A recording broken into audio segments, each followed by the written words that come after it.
It's not my problem. It's not my problem.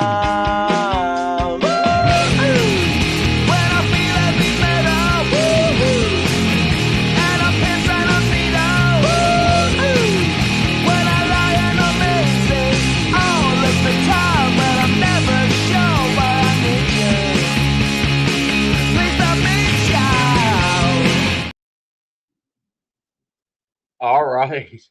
After a couple of you got it all worked out. Great podcast today, Prospect Podcast with me, Coach Schumann, and to my left, Coach DePascal. As always, we have the new Brick Township head basketball coach, Ryan Finch here. Also coaches AAU basketball as well.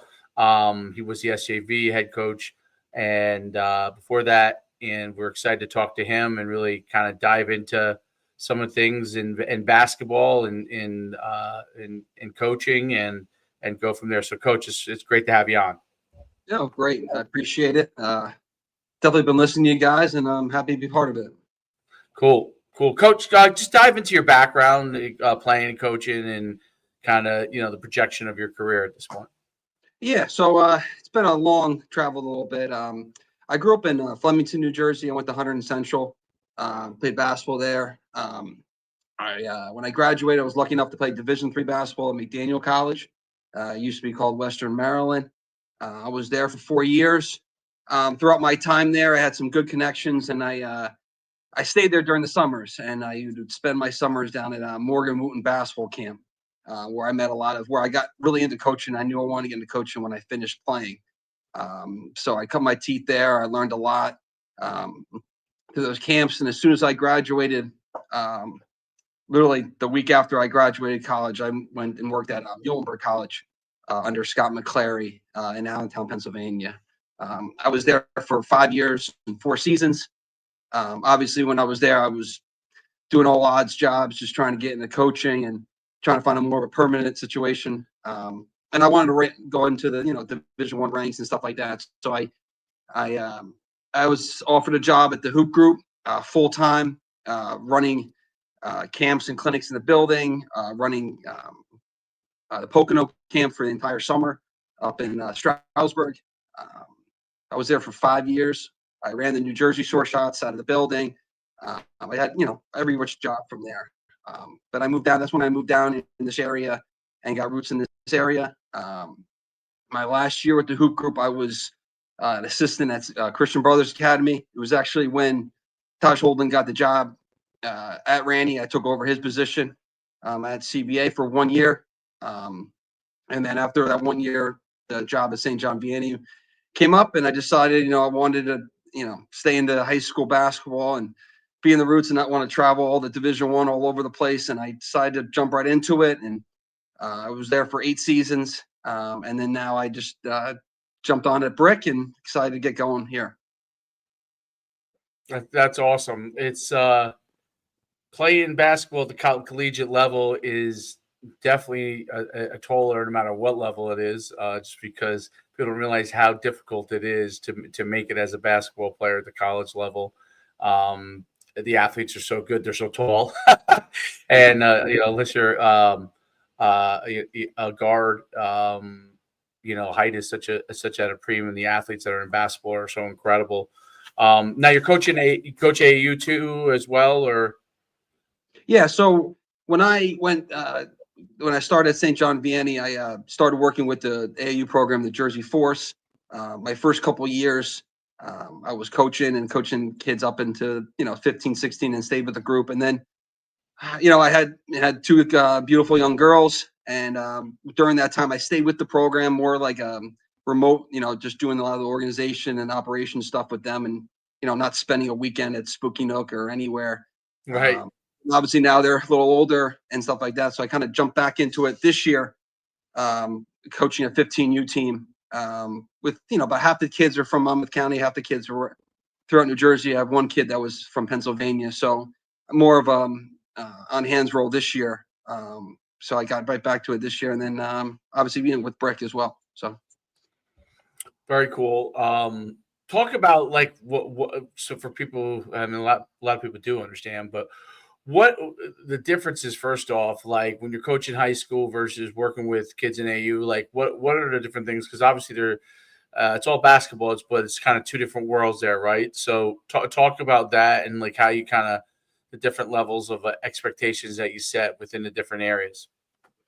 It's two different worlds, but it's also, in my mind, AAU basketball is two different worlds when it goes to high school AAU to, we'll say eighth grade and younger, AAU, because, I've been in the high school. Jersey Force does a tremendous job of doing all high school AAU, having 3 or 4 teams through all levels and, getting these kids the right amount of exposure, getting them to a different, platform where colleges can really get a hold of them. And, so in terms of what do we do at the Jersey Force in terms of giving these kids exposure, it's really about, getting them on the right courts, getting them in front of the right coaches, and, getting them in an environment where it could be a little bit uncomfortable, but could raise their game, and get, a little brand, recognition to them. It's not about making them better shooters or better passers. And a lot of people like to say that, but it's not when it comes to AAU. Right. It's about getting, the competition level and really getting them to a level where they can, be seen. Now, in terms of development, in terms of skills, and in terms of growth, I think other AAU programs in the state of New Jersey and everywhere, 8th grade and under, that's very important. But we and the Jersey Force have done a great job of just staying in the spring season, keeping them in that kind of brand, not all year round as some other programs have done. But and then in terms of, it's different in terms of high school. In high school, my job in high school is give these guys a tremendous experience. There'll be certain individuals that want to go into college, so I think that's the biggest thing with high school basketball is sitting down with your players, asking what their goals are, and then kind of giving them a blueprint of, all right, if you want this, you got to do this.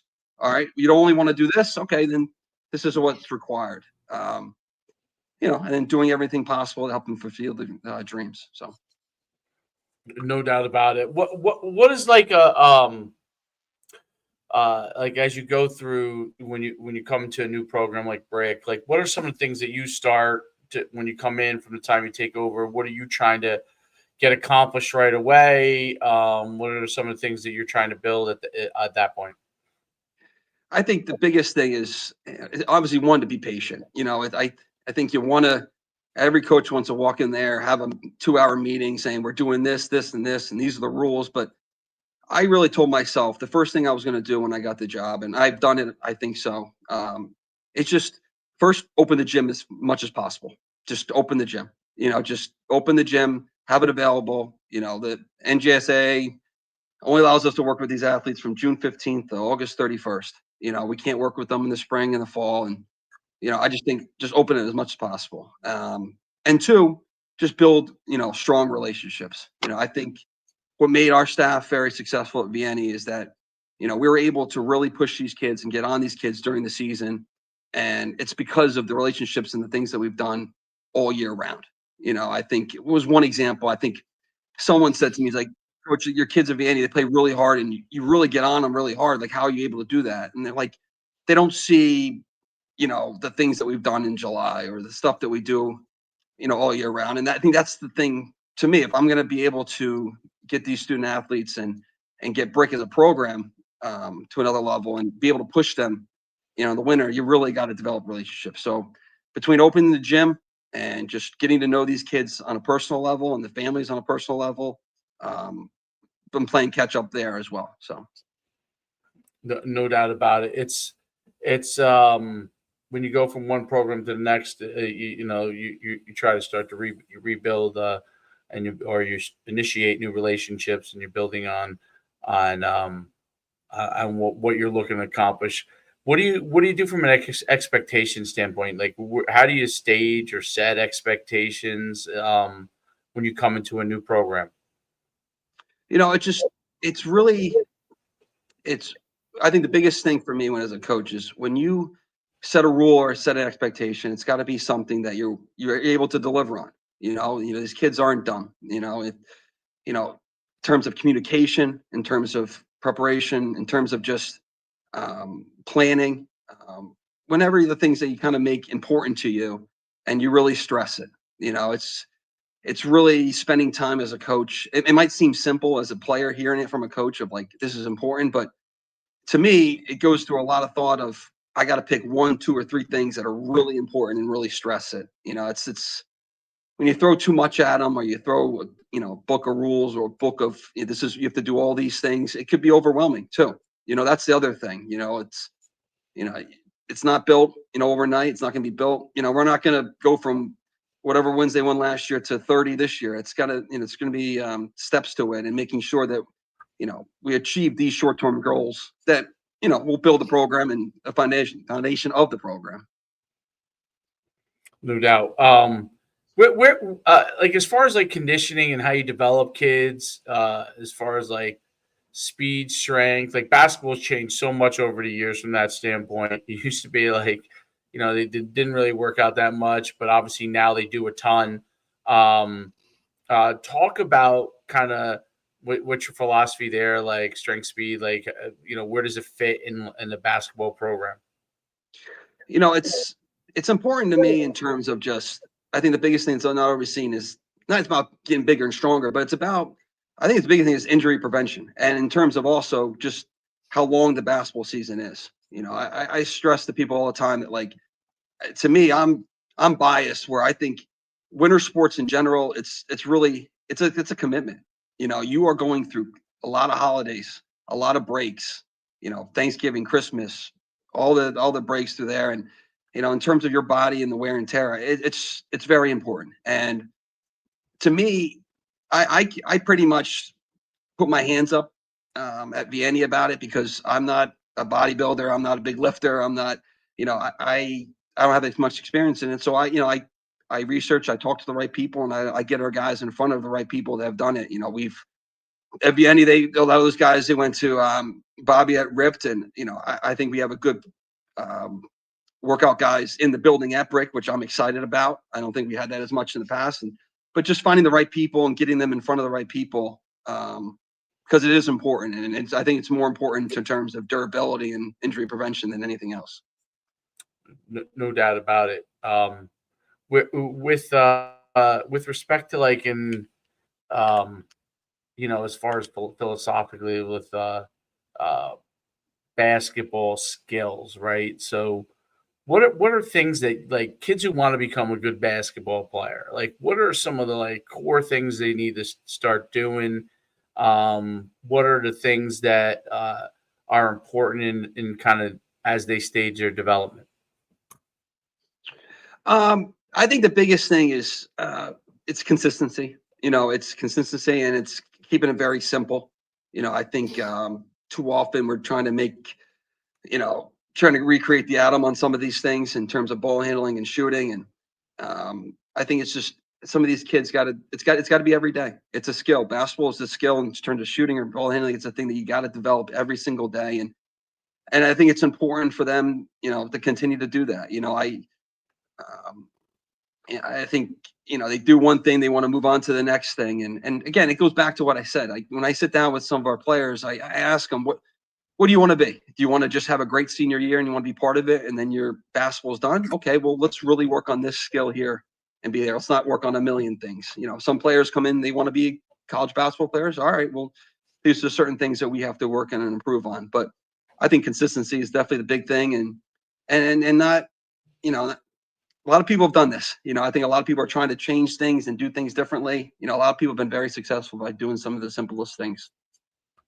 Yeah. I will. Basketball, that's like a new thing, right? There's always like, I'm sure you see it all the time, like newfangled this or newfangled this. Like in football, we see it all the time, like crazy drills and still obviously some of the basic things are really the most important things. It's wild because the way that like with basketball, like there's so like, I don't know. I've been around some guys that are really, really good at teaching it, and you send the guy to somebody one-on-one or a group training, and then you send the other people and they're working on some things that like you're like, well, like we're not great at like just pure shooting yet, right? And now we're back our shooting technique and we're shooting bombs, you know what I mean, 3-pointers, right? Like do kids need to in basketball, like even high school kids, like do they have to go through certain things with their shooting form, with their dribbling that they need to do first before they go to the next thing? Because like I hear this in youth AAU all the time.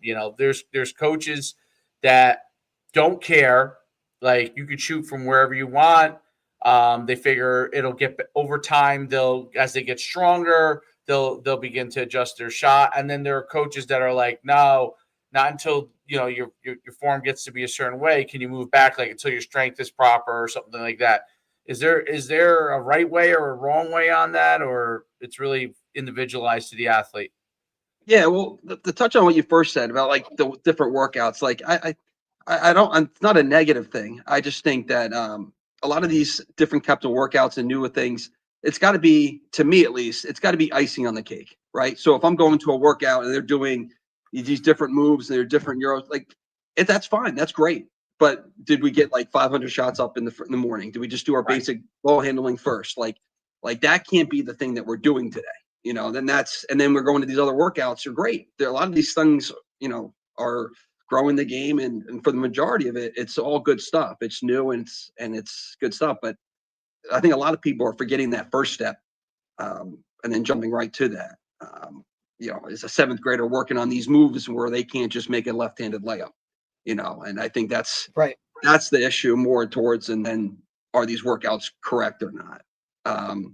Now going back to that, yeah, it's a double-edged sword. I've seen a lot of people shoot incorrectly very well, because they've done, and you see guys in the NBA that you look at their form and you're shoot like terrible. Yeah, you're like that's by not shoot it definition how you should do it 1,000 times, right? and Yep. and that's why getting all those reps are so important. You've seen guys do things incorrectly so many times that it works, and that's the important part. Going back to your question, is making sure we're doing the things right, because once you start doing things incorrectly, you're just lack of a better analogy, you're burying a grave where you have to get even more reps to get it back to the way it was supposed to be. And that's the thing with with kids, they see results. Well, I made it. Well, what's the matter? Right.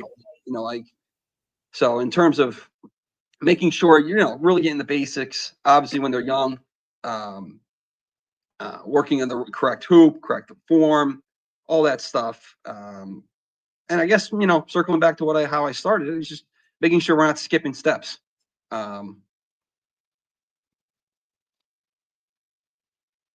Do you see that, Coach, a lot more that now, the emphasis is, I'm on this team, I'm playing game here, I got, a game this night and that night, and there's more emphasis on games rather than the individual skill set. I mean, look, when I was growing up, hoops was, dude, you were doing, passing drills, dribbling drills, defensive. I mean, it was drill.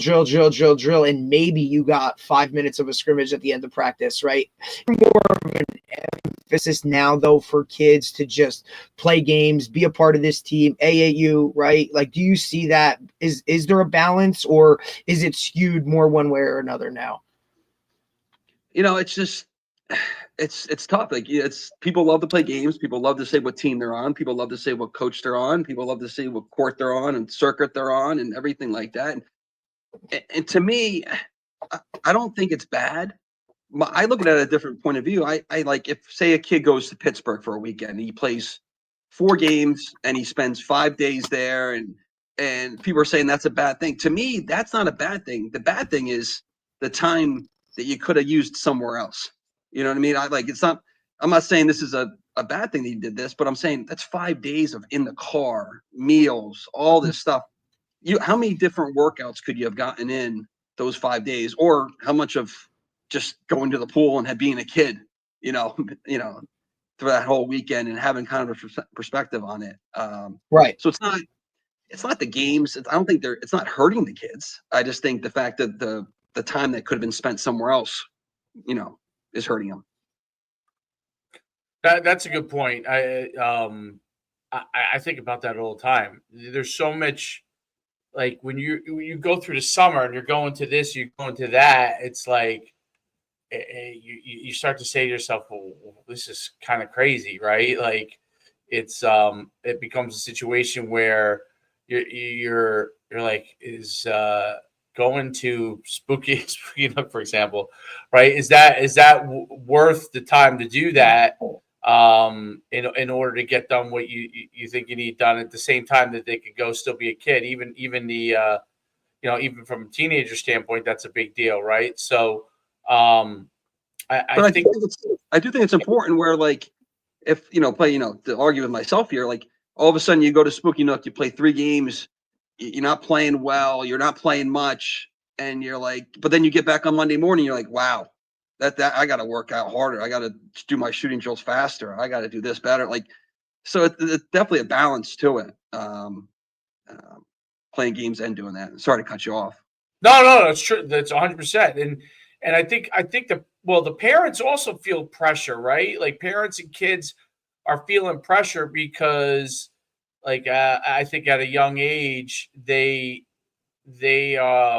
I don't know, they try out for their local, over here Mid Monmouth team, right? And they're trying to make this team, and there are certain towns that you're not going to have a problem making a team, but big towns like Brick or where I live, Middletown, or like just a never ending arms race. You know what I mean? Like if you're in a smaller, that's one of the beauties of being, like, me and Derek both grew up in a small town. I always kind of argue the beauty of the small town in the sense that, like, sometimes you're just looking to field the team. You know what I mean? You just want to make sure you have enough guys to be able to go to whatever you do. But when you're in a big town, that's always it becomes an arms race, and I think sometimes you lose kids who could be good down the line, or I don't know, haven't blossomed yet, and they get discouraged on it. But I think it's it's an important thing for everybody to try to figure out, like, the different levels that they're at and be okay with that. Like, be okay with where you are at this point, even though you might be striving for you can still strive for a bigger thing, but, like, don't rush the stages of development because each person is different. There are some kids that come out of the womb and they're super advanced at a young age for whatever reason, but sometimes they don't progress when they get to be high schoolers, right? For whatever reason, right? And some kids are, got really big parents and they're awkward for a long, long time, and then all of a sudden, boom, they hit puberty and they're a different person, right? So, what do you think about that? Because parents are so confused with that stuff, right? Like, you probably see it a lot. It is the pressure, and what the pressure is just they want to make sure that they're staying in line with what's going on. Like let me give you an example. Like at the Jersey Force, our 17 under top team, right? We have kids going Division 1, 1 through 8, but a lot of them are new to our program that year. Like, eventually, like, you're good enough or you're not good enough. And I think parents feel like when they're in 8th grade that we have to stay with this team, we have to stay here, we have to do this because we have to. Eventually, you're going to be good enough, you're not going to be good enough. And that's why every year you really have to look at your child or look at yourself and be like, what's best for my child? Like, we have an individual at Brick, Jamel Pitts. He's got Jamel Pitts. I'm sorry. He's going to be 1,000-point scorer as a junior, and he didn't play AAU this spring. And he had to change his body. He had to change his skill level. He had to grow his game even better. Like, and he's going to jump in AAU next year at 17 under and try. And his goal is to play college basketball. But he's going to use his time this spring to really, improve his skills, improve his shot, improve his ball handling, all that stuff. And a lot of parents in his situation would have been like, well, we have to play with this program because we want to be with there next year, and we want to be with them, and we want to develop these relationships. All these reasons that don't include helping your son get better and what's better for your son. And that's the hard part. Who's your son playing for? Who's his coach? What is he doing this year? It's really tough. And the other thing is AAU could be broken down into 4 or 5 different divisions. Like, we have AAU tournaments this weekend in Sportica.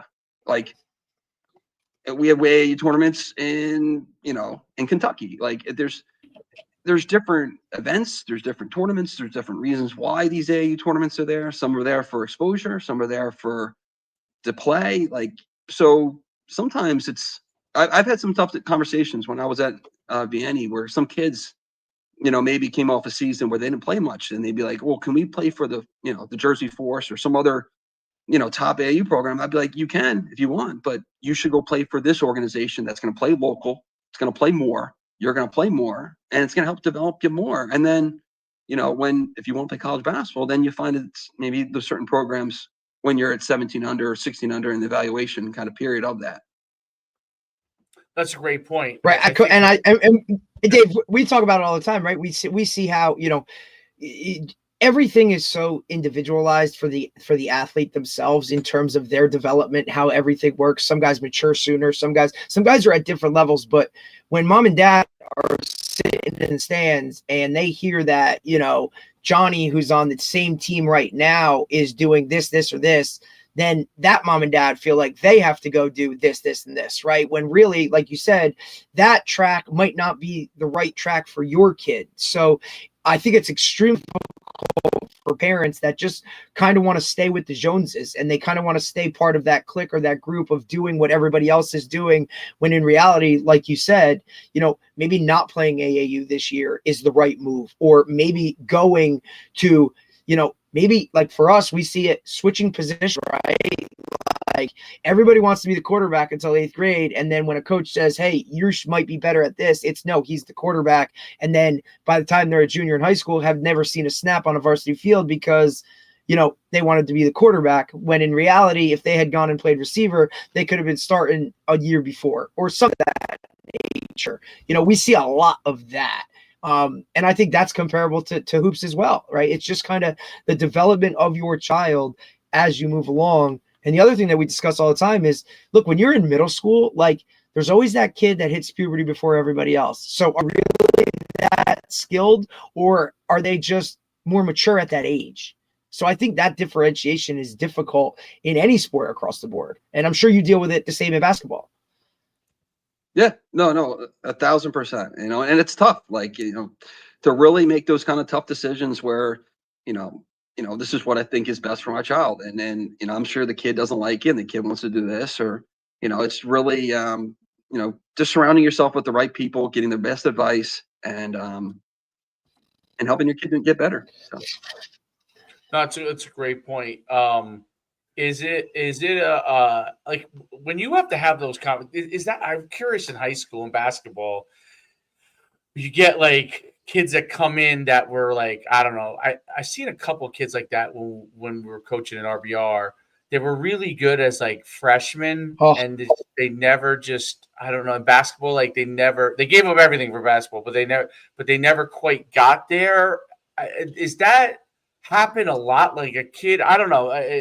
Does a kid play so much basketball when he's young that he's far advanced over everybody else? But then as guys is that possible that guys catch up and completely pass him, even though was a star as they're younger? Do you see a lot of that, or is it usually kind of, okay, they were really good in 8th grade, like that's probably going to be my guy down the line 3 years from now or whatever? No, I think you'll see this more. What I'm about to say, it probably relates more to football than to me, but like, what you'll see is that if, also let's say if this kid is a tremendous, all of a sudden he's a tremendous big guy, and all of a sudden people pass him and get better, because he's not versatile enough to play other positions, and I think that's where you fall into it. You fall into a guy who, played one position, he was the best player at it, and never improved his skills to be able to play different positions or different, or use different skill sets. So now, as a coach, you're like, all right, well, he's this position, or that's it, and I think that's kind of what happens sometimes when some of these kids they pass them, but they don't have as much, these kids don't have as many options of where I could play you or a coach could use you, because you didn't spend time on, it goes back to what I just said, if you're doing all these things and playing all these games, you're not improving and helping out, other different skill sets that you could be using and improving. No, that's definitely true. Like, is it? You see it so often. Kid's the tallest kid. He goes and they put him right at center, and like he now it's one thing if he hasn't developed the ability to dribble yet, but I think it's critical that every kid like develops all the skills necessary and try to play, even if they're tall, you got to play, guard. You got to try and handle the ball at least somewhat because, and I've noticed now so much basketball has gone to, I'm not saying positionless, but like, you see guys that are super tall that are running the point, right? So, and obviously in high school, everybody has a different philosophy of how they handle that part of it. But it's important for guys, no matter what their size is, to make sure they develop as many of the skills as possible in basketball. Yeah, not to mention, if you say you're a tremendous eighth grader, right? You're one of the best eighth graders in the state. Unless you're going to, a subpar program, like you're not walking in there as the best player. Like, for like Dylan Harper, like when he walked into Don Bosco, like he had to fit a role as a freshman. Like Right. there's so many different examples of that. So like, is he playing the same way as eighth grade? Is he's going to play as a freshman at Don Bosco Prep? No, like, so that's Right. you And that's have to coming fit a from role, you have to do a certain thing. You need to know maybe you need to learn a different skill set. All of a sudden you're a ball handler as an eighth grader, you get the ball in your hand, you go into a situation where you're not getting the ball, but you need to make every open shot. You need to defend every open guy. And, that's where it comes in. That's why when I was at Hoop Group and was with the Shore Shots, my first 5 years, I used to love when I had kids, from fourth grade all the way up, and I would see how they would fit in with their high school programs as freshmen. What kids would fit in, what kids wouldn't. And it sometimes didn't have to deal with how good they were. It was more just towards how coachable you were, how versatile you were, how when a coach said no, because a lot of times these high school coaches, they're just seeing you. I've seen them for 5 years, and all of a sudden, I'd like to see what some coaches see out of a 3-day tryout and kind of see something different. I think that's the biggest thing in terms of going from AAU going into high school and trying to fit a role and making sure that what you need to do. No, that makes a ton of sense.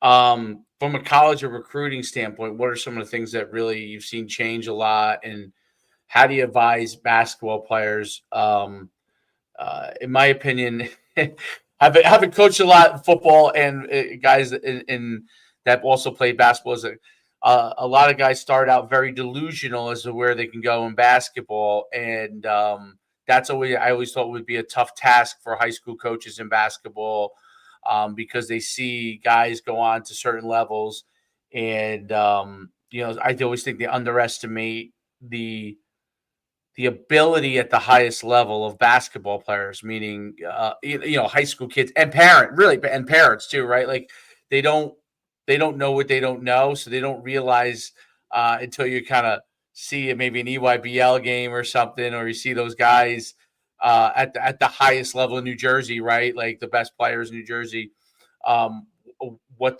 that level looks like.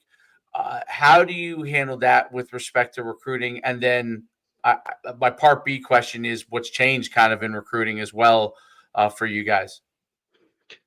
Yeah. Well, first off, what's changed is that it's just extremely, extremely hard. It really is. And these kids, the kids that make it, that really want to play Division I, that really want to play at the highest level, if you look at they really have put their head down. They don't accept no. And it's probably 3 or 4 stops before they get to Division I. I got a couple examples with the Jersey Force of guys that went to this JUCO or went to here and then went there. And then now they're playing at the Division I level. Like, we had a kid named Nick Boyd. He went to St. Mary's Rutherford. He led the state in scoring. Couldn't get an offer. Couldn't get any. Couple Division IIIs liked him. He had to go out to Indiana to go to a JUCO. Then he went to this program. Then he ended up going to FAU and Florida Atlantic. He went to the Final Four. And then he went to San Diego State. He's going to Wisconsin next year. But he was told no every which way. And you got to be so resilient to just people telling you that you're not good enough and continue to work. And college basketball now, these kids are 26, 25, 24 years old. And you got to be really, really talented and be able to jump into that. And right now, colleges, when they look into who they need and what kind of need they look at, they have synergy, they have all this stuff. They look at other programs.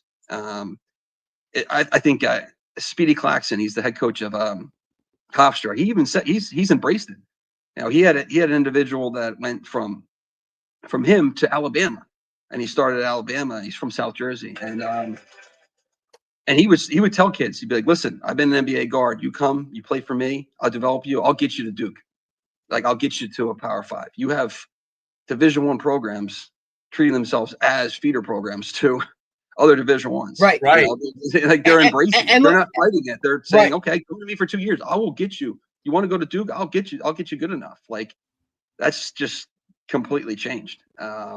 And you know what? It's funny that you mentioned that, right? And it's look, it's not just basketball, because we've talked to Division III coaches, Division II coaches, even FCS, some lower level FCS programs where they're embracing the role of guys that come in and have a chip on their shoulder. They didn't get that big time Division I offer, or they didn't get an offer at all, and they're embracing them coming in for 2 years, doing what they needed to do, becoming that all division or all conference guy, best player on the team type mentality, and now jumping to a bigger school or leaving their program to go get that scholarship or that NIL deal, right? Because a lot of that deals with some of that too now, money wise.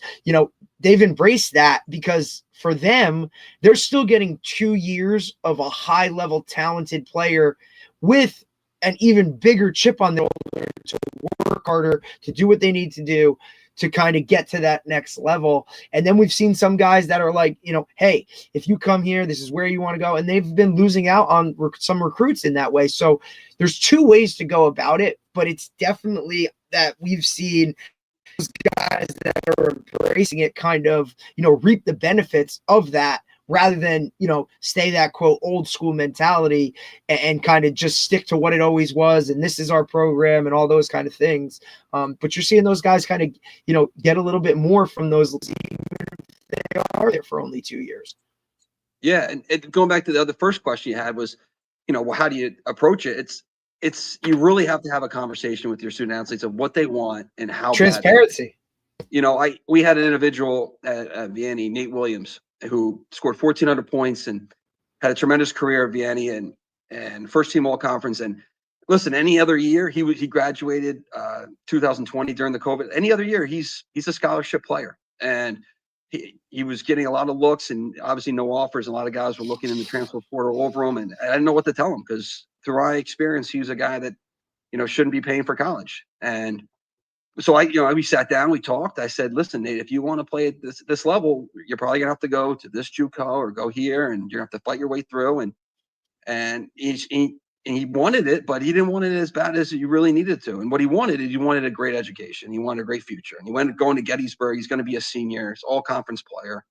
He's going to be 1,000-point scorer there. And it's not a negative thing, but it's just, you have to really start, when you start talking about what you want, are you willing to go to something, out in Wisconsin in the middle of the thing and playing some JUCO and play here, go there and play at this camp, and it's tough. It's really, really tough, the path, if you really want to be a Division I player, and you see guys make it, and it works out tremendous. And there's a lot of good things to the transfer portal.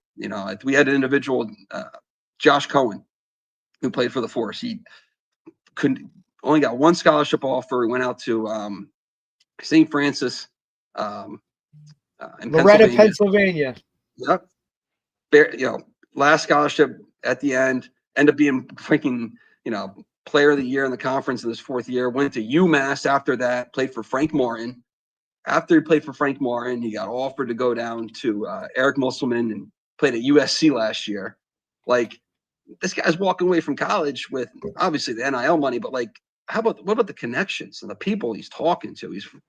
That kid before the NIL and the transfer portal, probably would have went to some local school, maybe a D3 school, and nothing wrong with that. But now he's got Frank Martin, Eric Musselman, Big Ten, whatever he wants to do with his life. He's got connections and rubbing shoulders with a whole new brand of people. It's open, as much as it's closing doors for people, it's opening a lot more for some other people as well. No doubt about it. That's interesting, the road, as far as like how many schools some of them really have to go to, because you see it a lot and you see it talked about a lot. But in basketball, because it is so tough to get recruited, you really have to, if you're not, a guy that's considered whatever, one of the top 100 prospects, your road's going to be vastly different, and you have to be willing to be committed to that. to be able to get maybe to where you want to be. What as far as maybe some things in the game that have changed as far as schematically or operationally, like how they want, how you're trying to score and are they going to more guys that can shoot from the outside? Obviously, that's been a trend, from once Curry kind of became a superstar, that became a trend. Or are some guys going back to like when UConn won a couple of years ago? Like they were using they could shoot from the outside, but it was getting it down low, right? That they really had a huge advantage and they could battle another team, and Purdue, obviously, who was really good down low as well at the time. Are there some trends that you're seeing, and does that affect anything that you do coaching wise? It doesn't affect what I do coaching wise. I'm not a coach that has, in terms of basketball, in terms of X's and O's, I don't stick to certain things.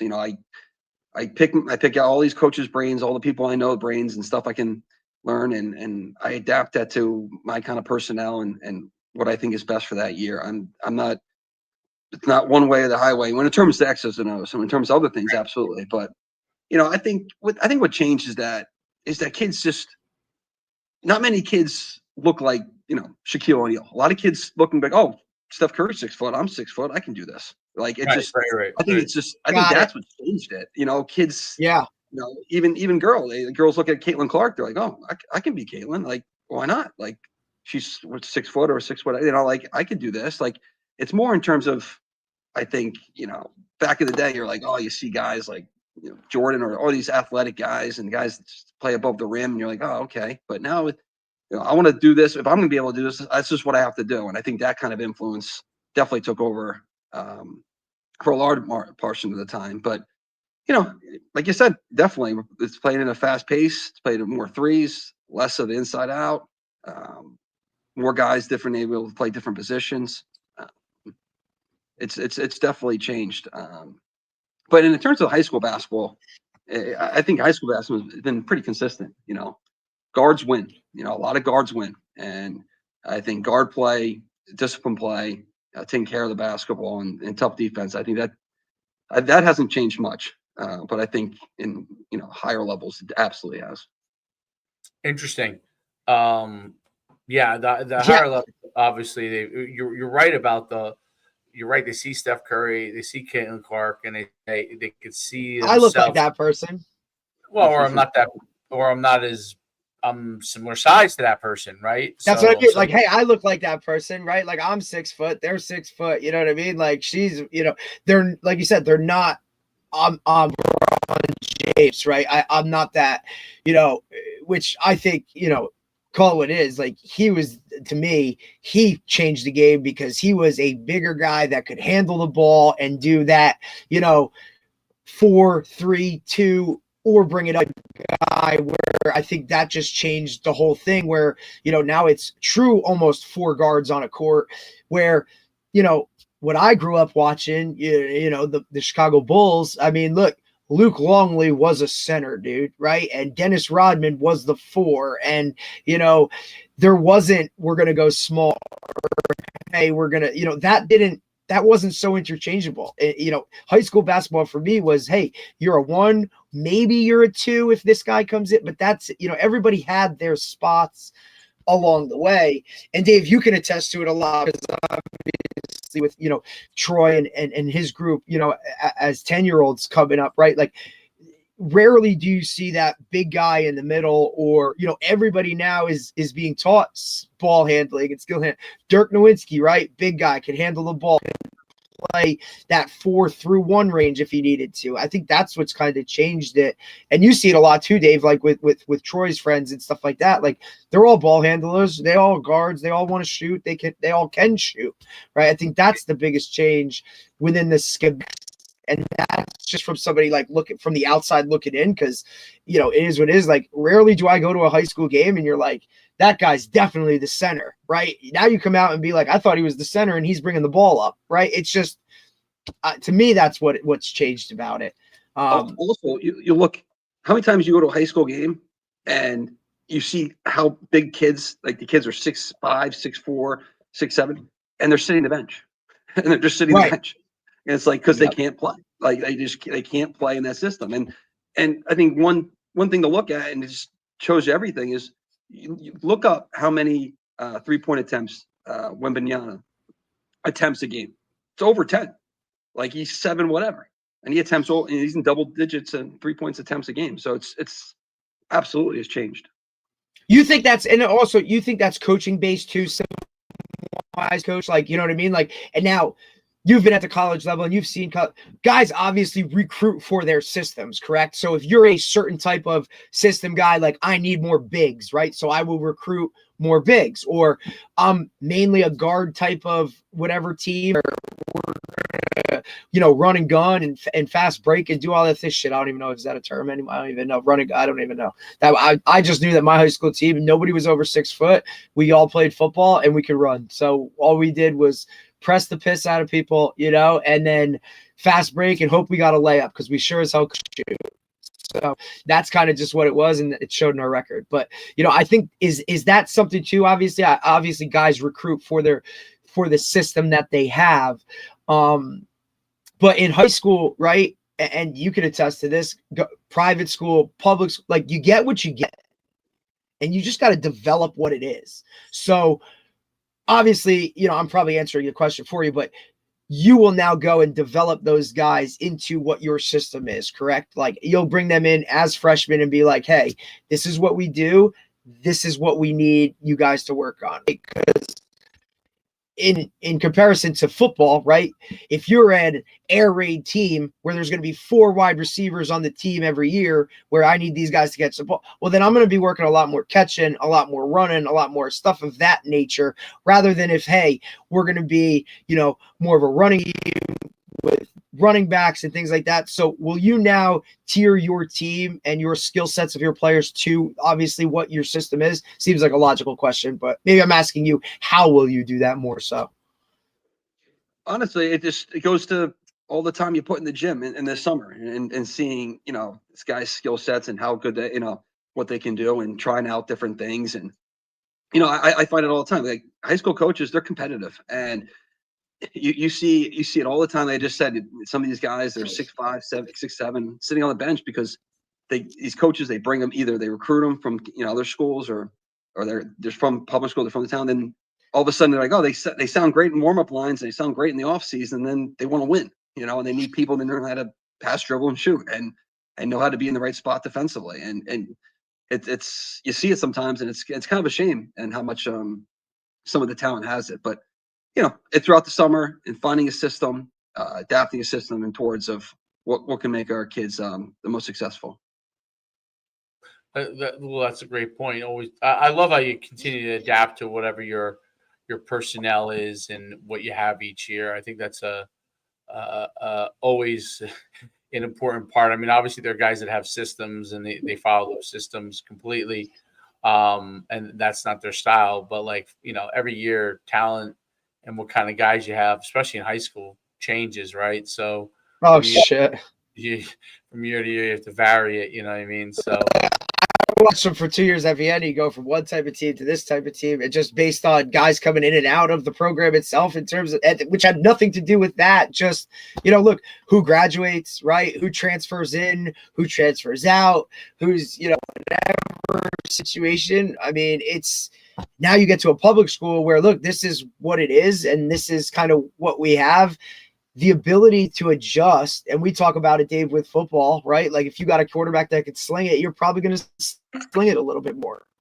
Right. The guys that kind of get stuck in that we are this is what we do because, you know, they're either standing on a pedestal or they're, you know, just unwilling to go and research, or, you know, with the amount of information that you can literally find by clicking buttons on your freaking computer or scrolling through on your phone, dude, like, it's every disservice to the youth that we could do if you don't go and find a better way or the best way, or at least, you know, try to go and find that out there as a coach, because that's your job. You want to put those kids in the best situation for them to win, and you got to figure out how to do that. And if that means you dump in the system that you've done for 10 years, then that's what has to be done.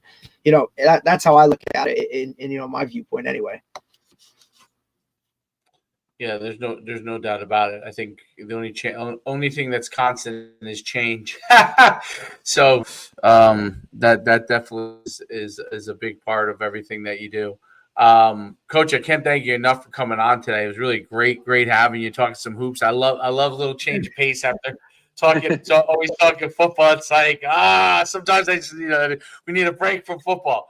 So it's great talking some hoops, and congratulations on coming to Brick. You go from yellow and black to green. That should be easy. Just buy a lot of green. It's a tough Buy a green. lot of green. It's a tough green. Yeah, a tough buy green. a lot of it. Just buy a lot of it. Is the Jets the same color? I talk about Are you guys the same color as the Jets?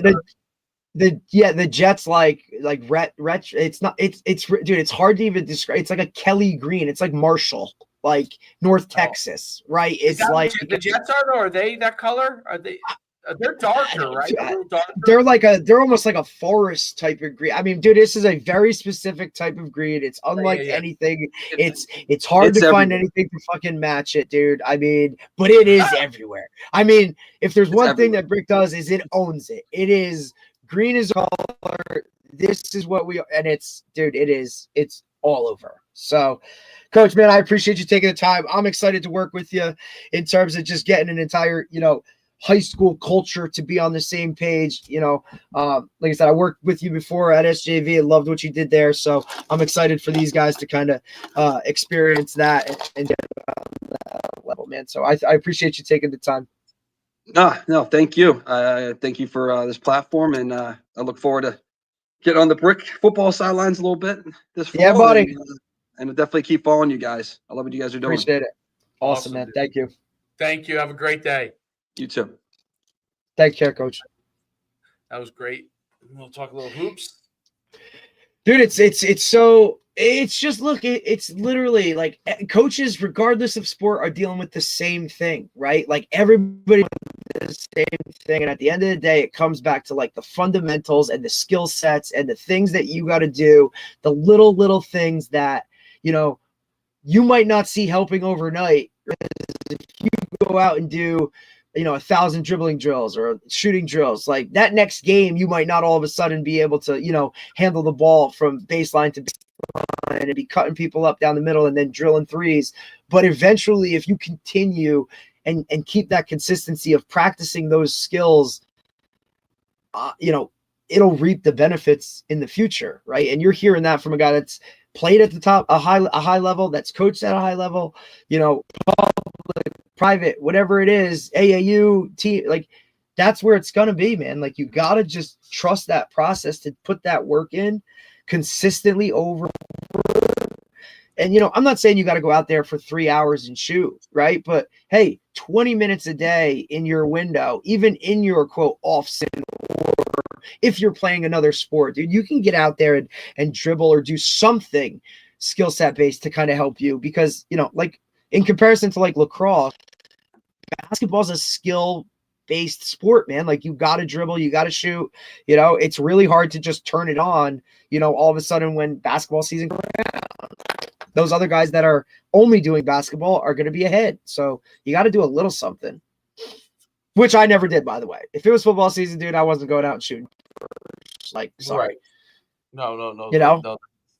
Now, if I could go back and do it, like 100%, right? But in the summer when there was nothing else going on, yeah, I was going to football practice at night, but you could be damn well sure, like during the day at some point, I was shooting because I knew we had summer league games coming up or whatever.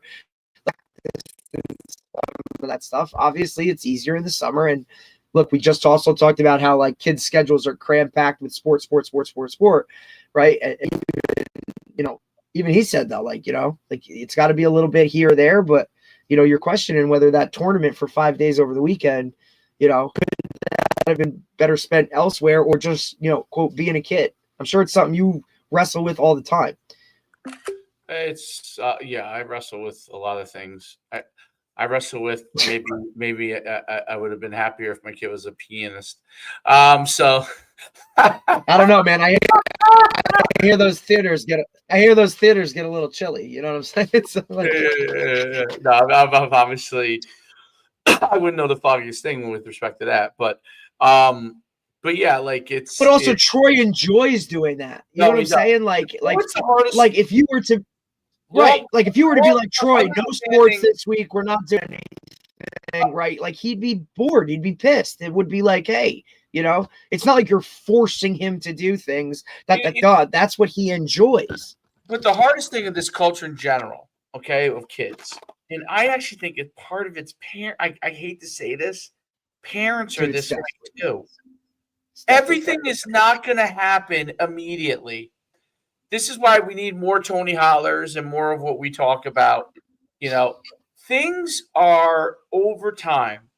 Okay, you go out and you have a net and you throw a football into it or a baseball into it, right? And there's a target. And let's say you throw it 10 times. The first time you throw it and you get it in the target twice. And then the end of the week, you only can get it in there still 3 times. Most people will say, screw that, I'm done. I made 3 out of 10. I can't do it. It's too hard. It's annoying. The people that become good are the ones that are like, next week I'll get 4. Maybe next week I can get 5 after that.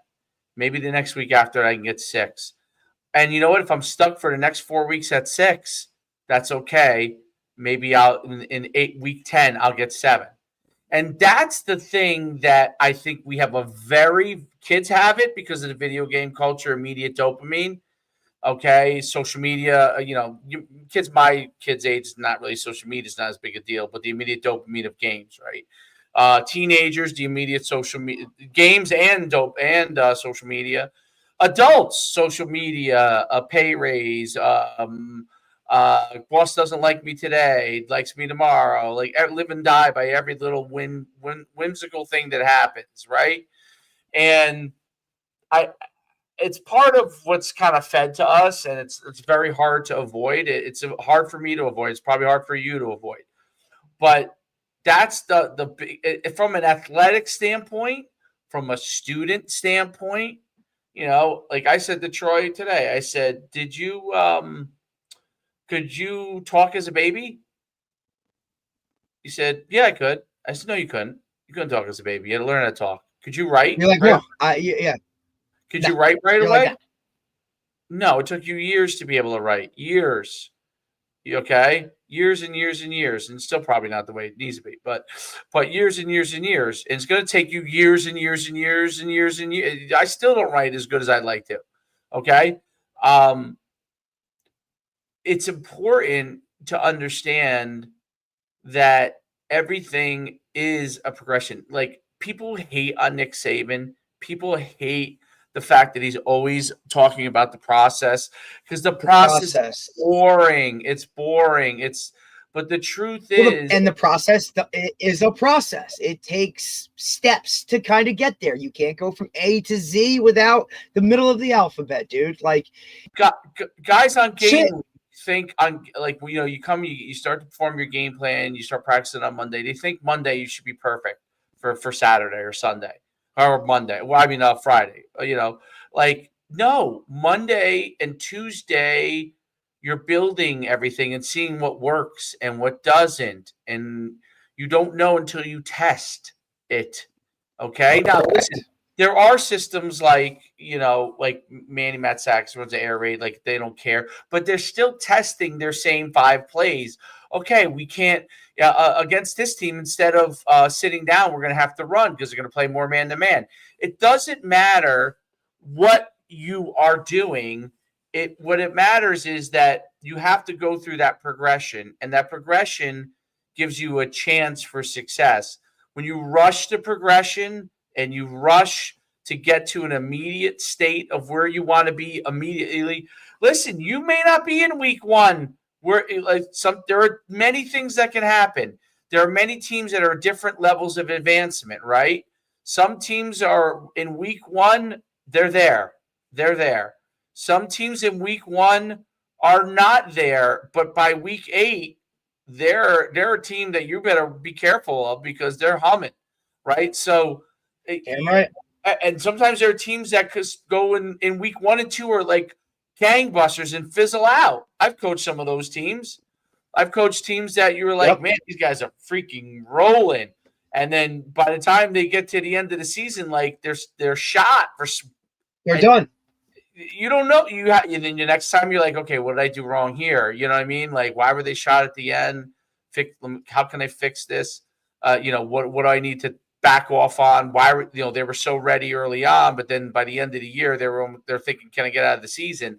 Like and obviously kids are a variable always because of that. You're relying on kids to be able to figure those things out, and you're trying to help them in that process. But yeah, that progression is everything, and I think it's very difficult. Very, very difficult because you want to be successful right away. And listen, you could be mad that you're not successful. You probably should be upset that you're a little bit. Right. But then you got to take a deep breath and say, okay, I wasn't successful. People weren't happy with me. What can I do to fix it? Instead of what most people want to do, I can't do it.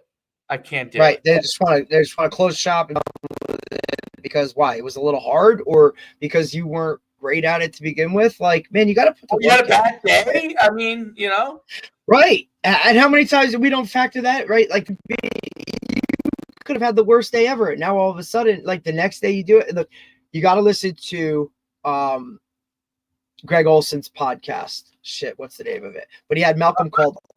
Oh, the youth. Malcolm Gladwell on, right? The youth Inc. or whatever it is. He had Malcolm Gladwell on. Right? Outliers, Gladwell. Right? Yeah.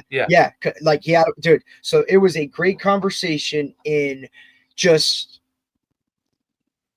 youth mindset, how to implement being like a coach, coaching these guys at their level, and kind of being where they are, but being where and especially him, he referenced about how, like, look, this is where I came from, how I was raised, old school coach, this is the way it was, grind it out, do all of these things. But the real thing I took away was he talked about how, like, with his kids in baseball, okay, you could work all your set all week, right? Your hitting instruction, you're this, you're that.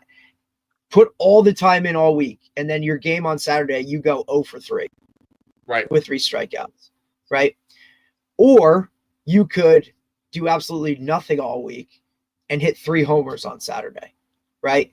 So back and forth, and he's I will take the kid that worked all week and went 0 for 3 on Saturday, all day, every day. And that's how, like, I'm trying to teach my kids that. But when they don't do it and then hit 3 homers, well, look, Dad, I can do it without that. So why do I need to do that? And just kind of pushing the point across, like, look, things in life are going to get hard. And if you don't constantly do that, somewhere along the way, it's going to catch up with you.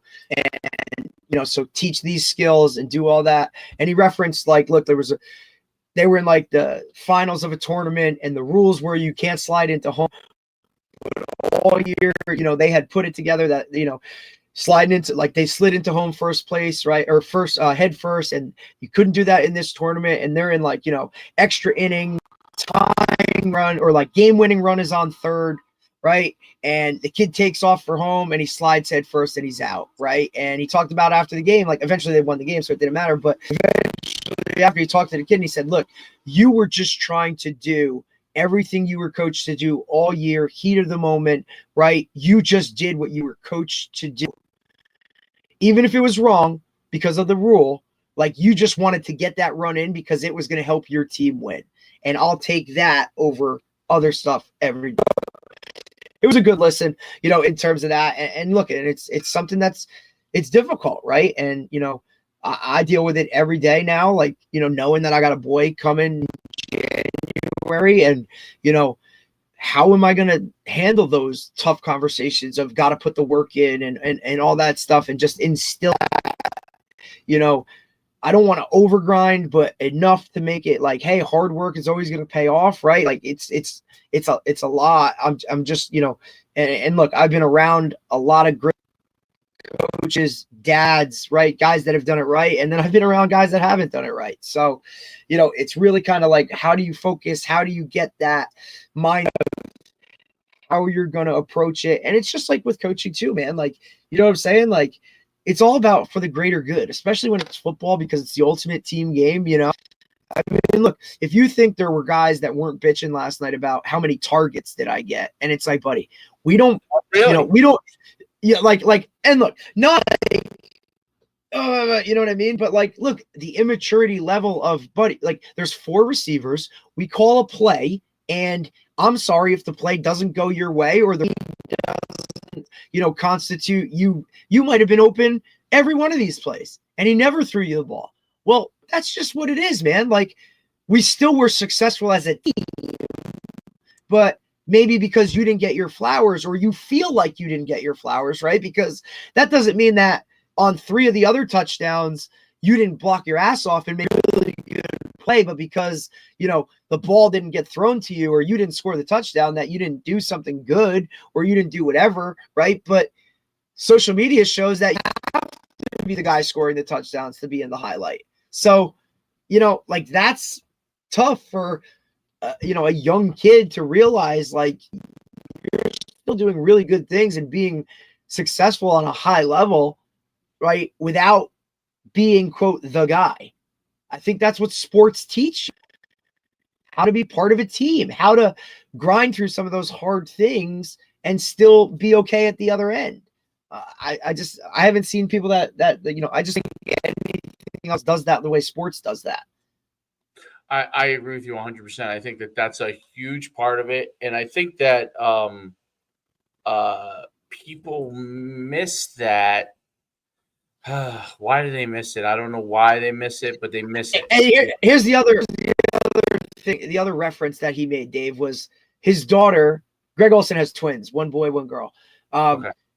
The daughter was she was too young to actually compete. What did you say? She was too what? She was too young to compete in the events or in the actual track meets, right? So she would go to practice every week, practice all week, and then just wouldn't compete. So he found himself like speaking to her different than his boys who were in games and competing, and a win and a loss came at the end. So his conversation with his daughter was, hey, you just go out there and you learn to long jump, and as long as you went out and the day before, right, like, that was an improvement, or that was better, or your time got lower, like, and then look, you weren't ultimately like going to win, you were trying to beat yourself. So it was a different kind of outlook or conversations that he was having with his daughter in terms of go out there and just do your best and the numbers will show. Whereas the boys, it was, hey, there's a win and a loss that's going to come with this. We got to win and we got to grind and we got to, you know what I mean? It was just a different approach. But, he used that she did track, and he wasn't a track guy. So he, it was like eye-opening to him that you just go out and you might go to a track meet and run time and take first, but you go to another track meet next week and run that time and you might be 10th, right? So that I think is something as like that was a big thing, like that stuff all matters and factors in. But hey, you might have run 10th, but it's been your best time ever, right? So how like it's a lot of it. Great point. I think that it's always a work in progress, and it's always a difficult thing for parents to get, but progression is and being able to realize that progression is everything is critical, and being patient with the process. And you're right. You talk to when a kid's not in the competition, you just keep talking to them about being better and being there. Like, you get do the best you can. The hardest thing is you focusing on and getting people to focus on each time trying to be the best they can be in that moment. How can you be the best that you could be in that moment? Being the first of all, you got to give the effort, number one. And then absolutely, number two, you got to concentrate on what you have to do in order to perform to your best, not someone else's best, but to your best. Yes, your best. So effort's the first part to having a chance of doing your best. And then second is being able to perform Okay, after you are giving effort, being able to perform and do it, and constantly working on being a better quote unquote performer, right? And obviously practice is a big part of all that and everything. But when you're practice, giving your best in practice. If this technique is supposed to be important to you being better, then half-assing it makes you worse. You're half-assing. Right. This is my hardest thing. Like when you don't give effort, then it doesn't. You're not even going to get to the point where you could do your technique or what properly or Right. have, like you At the bare minimum, it's effort. The bare minimum, and then if you give effort, but you're just doing it to do it. Meaning, like I'm just going to go as hard as I can. Right. I don't really care what happens. Like coach wants me to go as hard as I can, so I'm just going to go hard. But yeah, you're going hard, but you're not concentrating on the performance aspect of it. And so, Correct. Those two things have to, and you have to be able to. I'm tired of people saying they want to be good, or someone saying that why isn't my kid getting an opportunity? You know why your kid isn't getting an opportunity. You already know the answer to the question. Yep. Why do you think your kid is not getting the opportunity? Now, there are certain instances, right? There are coaches that are assholes. There are guys who don't do the right thing. Okay. Yes, you got to evaluate each one of those opportunities and ask for an answer in those cases, right? Get an answer. But if your kid flat out can't do the job and you want coaches to perform magic, okay, I love when coaches say, I can't coach, I'm not going to coach effort. Okay, now, obviously, we do coach effort. We do push them to give effort. But the point of that is really saying, we expect you to give high effort. That's the first part of the deal. The first part of the deal is give effort. I can help you with the technique if you're willing to give me effort. I can help you get to try to be your best if you're willing to give me effort. Then I can hopefully get you to the point I can help you learn the technique or help you get better at performance, okay? But if you don't give effort, then the second thing is if you haven't done anything at all to become a better athlete in the offseason, anything, what makes you think that somehow you're going to be good when you show up? It's ridiculous. I see it all the time. People do absolutely nothing and don't understand why they're not that good. You already know the answer to the question. How many times, coach said, how many did you get 300 shots up? How many times did you shoot the ball in the offseason? Okay. If you didn't shoot 300 shots every day and you shot 20 shots a day, well, you're 20 shots better. But there's someone who shot 300. Okay. Now, if you're more talented, and there's always someone that's going to do out there. Right. If you're more talented than them and that guy shot 300 and you shot 20 and you're just more talented than that person, you're going to get by for a certain amount of time. Now, if you shot 300, it's going to run out. If you shot 300 and you're still absolutely horrendously horrible, okay? Like literally, you did that, which the truth is nobody does. Okay, but if you did shoot 300 times, I don't care if you're a bad athlete, you're going to be able to shoot. Okay, you are. You're going to be able to make shots. I'm not saying you could move. I'm not saying you could dribble. I'm saying the ball comes to you and nobody's on you. You're going to be able to make a shot if you shoot 300 every day. But if you shoot 300, let's say that actually happens. You shot 300 a day for a year, or 5 days out of the week for a year. And you can't make the broadside of a basket. Let's evaluate what your sport choice is here. Okay? Let's evaluate what your sport choice is. Because if you did do all the things that are necessary, okay, and let's say you did it for 5 years, let's evaluate the sport that you're choosing. There might be another sport you might be better at. Stop wasting your time doing a sport you have no shot at. So that's another thing that I think is a big deal. Look at football. I see it all the time. You definitely see it. Okay.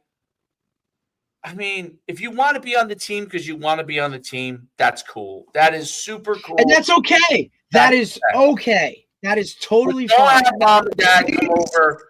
Mom and dad should not come over and ask me why you're not playing. Right. Because here's what happened is I'm glad to have your kid on the team. because he likes to be on the team and be around friends. That's cool. But don't think he's going to get on the damn field. Let's just be honest here. And take it one step further, right? And because this is where I see it more at my level is, of course. Now I get that at our level. So regardless, you're playing. Now I get that email from mom, right? Or dad or whoever. So and so, why is he not getting the ball? So and so needs more playing time. Like, he's upset every day, comes home and all yada yada, right? Now, all right, well, let's see. Okay, hang on. I don't think that it is, but let's see what's going on. Hey, Johnny, come in the office. So what's going on? Well, what do you mean, coach? Well, what's up, man? Like, you're upset, you're not getting the ball, about coach. We're winning games. I'm happy. Like, I'm all good. Would I like to play more? Yeah, but no, I get it. So-and-so's better. I got to get better. Okay. See, all right, but all good. See you later. The middleman, right? Sometimes parents overstep those boundaries because they think their kid wants one thing, when in reality, that's not the truth whatsoever. It's more them. Well, I have to sit in the stands. So-and-so's mom next to me is cheering on, Jimmy because Jimmy scored touchdowns, but you're not even playing and you're whatever. Like, cut out the man, right? And it's just, hey, like, allow your kids. Now, I'm sure at younger level, right? Like, you kind of got to push a little bit more or whatever. But for the most part, some guys, you turn and ask them, hey, you ready to go in the game? Like, I'm not, coach. I don't feel comfortable going in. Okay. Like, but then the parent comes to me going, why is he not going in? Well, did you talk directly? Have you had that conversation? Right? Or is it you just don't want to hear the answer? Or is that kid now playing the middleman? Practice? Have you ever? Well, that's the other part, right? Practice? For every parent that practice, there's one that doesn't. So look, when your kid's at practice and he's over there in the corner screwing around, picking up rubber pellets and building freaking, volcanoes while we're right. Like, that's maybe he should go into that, right? Like maybe he should go be a geologist or some shit. Like, but it sure is fun playing left tackle, because and I'll always argue this too, and I'll leave it with it, where football is different is the other. Football is a sport where if one guy doesn't do his job, somebody else might get hurt. Like, correct. Hurt, right? If you're the left tackle and that quarterback drops back, blitz, and you blow a blocking assignment, and that outside backer comes on a blitz off the edge free and runs right through the quarterback's back. And now that guy's split in half, or he smashes his head on the field and has a concussion. Well, are you the one that has to go explain to so-and-so's parents that was the quarterback as to why his kid has a concussion? Right? No, I do. So you know what? Like, take a little of that and understand that. Would you want to be that quarterback's parents that, well, he didn't block. So what are you doing, coach? Like, here's what, like, understand that's where football is a little different in terms of guys can get hurt. Other guys can get hurt if guys don't do what they're supposed to do or can't do what they're supposed to do. I wonder do some parents even realize that like it's not just that your kid can get hurt, it's like you could get other kids hurt. Right. And it's one thing, like, I mean, I guess because we've been in it so long, we take it for granted. I guess we do. Yeah, we take it for granted that that's actually a thing. Yeah, it's actually a thing. Look, it's why, like, when I'm telling guys, like, hey, if we got to get somebody in the game just to get them in the game, like, hey, put them in on defense, right? Because at least they see what's in front of them for the most part, and it's, if they don't do something or whatever, like, normally it's you can kind of hide guys, but like, right. I'm not subbing guys in and out on the freaking O-line, or I'm not subbing guys in and out at freaking, a position where now, like, I'm going to ask that guy to, like, handle a, like, responsibility of, like, hey, man, like, I'm not going to throw a screen to the slot receiver if the outside receiver has to block the corner, because if he blocks the corner and that guy comes off and smokes the freaking slot receiver, like, whose fault is that? You know what I'm saying? Mm-hmm.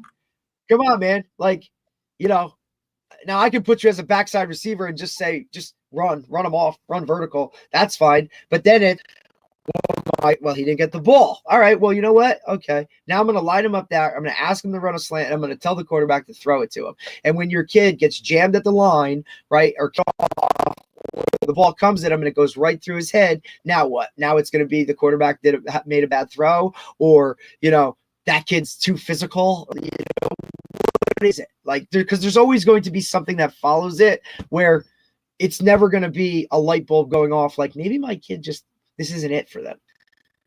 Maybe go play another sport, maybe something else. But no, I want you to be on the team. I do, because I think, like, you can learn a lot from football, even if you're not participating actually on the field or whatever. So if you want to come to practice every week and do all that stuff, awesome. Would love to have you. But just understand that there's no,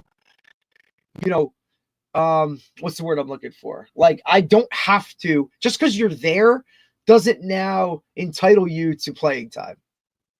Right. Now, in your case, guys have to play a certain number of plays, but irregardless, those plays can be whatever I deem fit as the coach. Okay. So if that's kickoff, return, if that's punt, return, if that's whatever, where you can get on and get off, like, you're lucky that you're getting that, because the people above me say I have to do this. High school, not the case, man. Like, I don't have to make sure everybody plays. Now, I'm nice and I let everybody play, because, even last night at our scrimmage, man, like, it was awesome. Like, before we got to that JV segment of let's get the JVs in, every one of, my positional players had played numerous plays against live fire, right? Like, and to me, my job is to get everybody within this position group available to play, because if you're developing and looking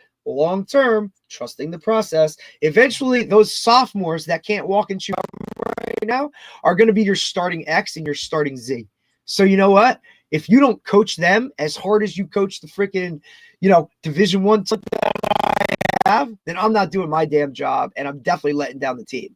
So, like, you want to do yourself a favor, coach the youngest guys the hardest, because it's only going to make your job when they're seniors that much easier.